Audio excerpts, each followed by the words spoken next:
Hello, good morning. আজকে আমার recipe হলো বাটা মাছ। বাটা মাছটাকে আমি হলদি পাউডার আর নুন দিয়ে মেখে আমি রেখে দিয়েছি। আর এখানে ঝিঙ্গা কেটে নিয়েছি, ঝিঙ্গা আর আলু দিয়ে বানাবো। ঝিঙ্গা আলু কেটে নিয়েছি, টমেটো কেটে নিয়েছি, পেঁয়াজ কুচি আর কাঁচা লঙ্কা। এখানে নিয়েছি ফোড়নের জন্য জিরে আর শুকনো লঙ্কা, হলদি পাউডার, নুন, কাশ্মীরি রেড চিলি পাউডার, জিরে পাউডার আর তেজপাতা। এই দিয়ে আমি রান্নাটা করব। বাটা মাছের রসা হবে। একটা বাটি নিয়েছি, বাটির মধ্যে দিয়েছি আমি জল। এখন আমি মশলাগুলো গুলে নেব। দিয়েছি হলদি পাউডার, জিরে powder, Kashmiri red chilli powder আর দেব পরিমাণ মতো নুন। দিয়ে আমি মশলাটা খুব ভালো করে গুলে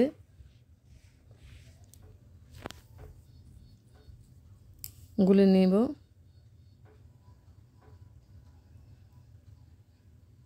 এভাবে গুলে নিলে মশলাটা পুড়ে যাওয়ার ভয় থাকে না। তারপরে প্যান বসিয়ে দিয়েছি, প্যানের মধ্যে দিয়েছি সর্ষের তেল। এখন আমি বাটা মাছগুলো ভেজে নেব।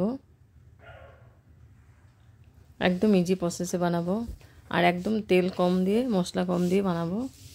খেতে অসাধারণ টেস্টি। গরমের দিনে এই ধরনের রেসিপি খেতে খুব ভালো লাগে। তো মাছগুলো ভাজা এক সাইড হয়ে গেছে, এখন আরেক সাইড উল্টে পাল্টে আমি উঠিয়ে নেব।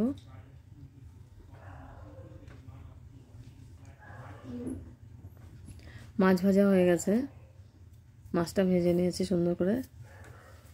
এখন প্যানের মধ্যে যতটুকু তেল আছে ওই তেলে আমি রান্না করে নেব। ফোড়ন দিয়েছি আমি শুকনো লঙ্কা আর দেব তেজপাতা, সাদা জিরে। ফোড়নটা আমি খুব ভালো করে ভেজে নেব।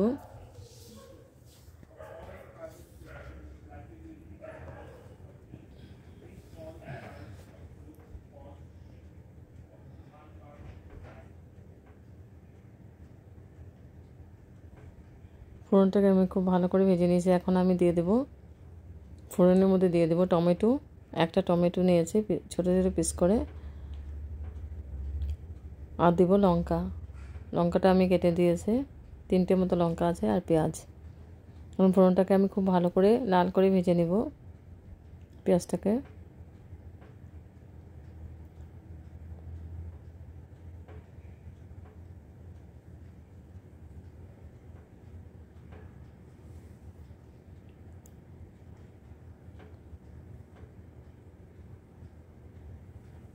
ফোড়নটা ভাজা ভালো করে কষানো হয়ে গেছে।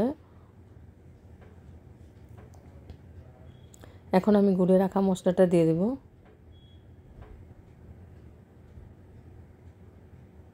এইভাবে গুলে নিলে পুড়ে যাওয়ার ভয় থাকে না মশলাটা। টেস্টটা খুব ভালো হয়, কালারটা খুব সুন্দর আসে। তারপরে দিয়ে আমি খুব ভালো করে আবার নাড়াচাড়া করে নিচ্ছি।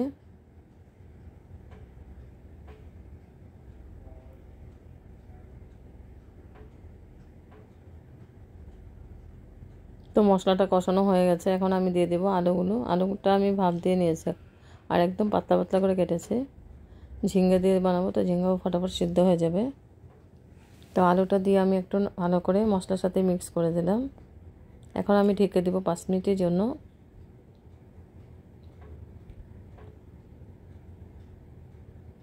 এবার 5 মিনিট পরে এসে আমি নাড়াচাড়া করে ঝিঙ্গাটা দিয়ে দেবো।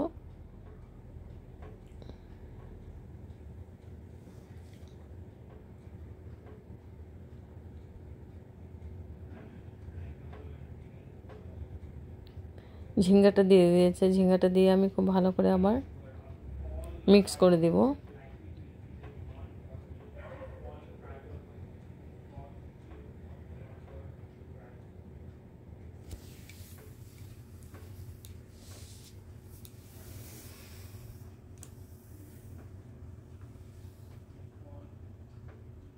এখন আমি ঢেকে দিব 5 মিনিটের জন্য। এবার 5 মিনিট পরে এসে আবার নাড়াচাড়া করে দিচ্ছে।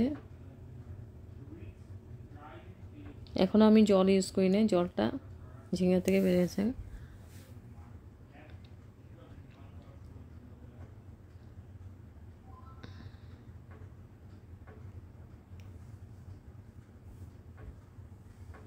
আলুটা 80% মতো সেদ্ধ হয়ে গেছে, আর একটু সেদ্ধ হবে।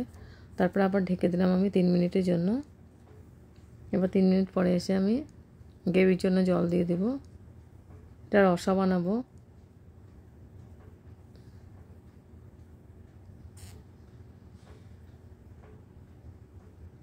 জলটা আমি গরম করে নিয়েছি।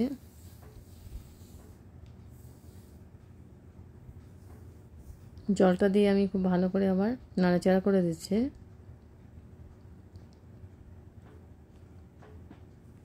তারপর আবার ঢেকে দিয়েছি আমি 3 মিনিটের জন্য। এবার 3 মিনিট পরে এসে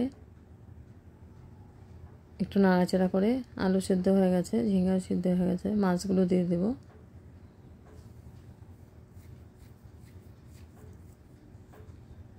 এই বাটা মাছটা স্বাস্থ্যের জন্য খুব উপকারী একটা মাছ, খেতেও অসাধারণ টেস্টি।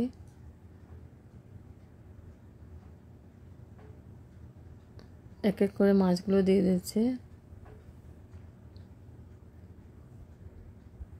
মাছটা দিয়ে আমি একটু হালকা হাতে নাড়াচাড়া করে দিচ্ছি। তারপর লাস্টে দিয়ে দেবো ধনেপাতা।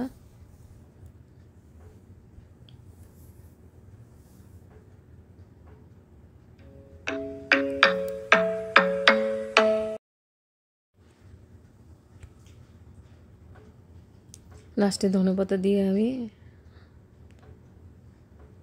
ঢেকে দেব। আবার হয়ে গেছে আমার মাছের রেসিপি, ঝিঙ্গে আলু দিয়ে রসা বাটা মাছের। হেভি টেস্টি লাগে খেতে। এখন আমি গ্যাস অফ করে দেব।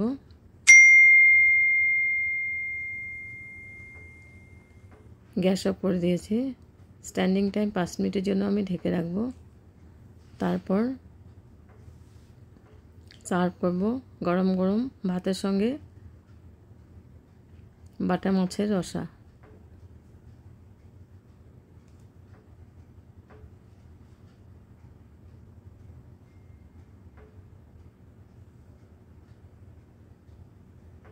দেখতে যেমন সুন্দর হয়েছে, খেতে তেমন টেস্টি হয়েছে।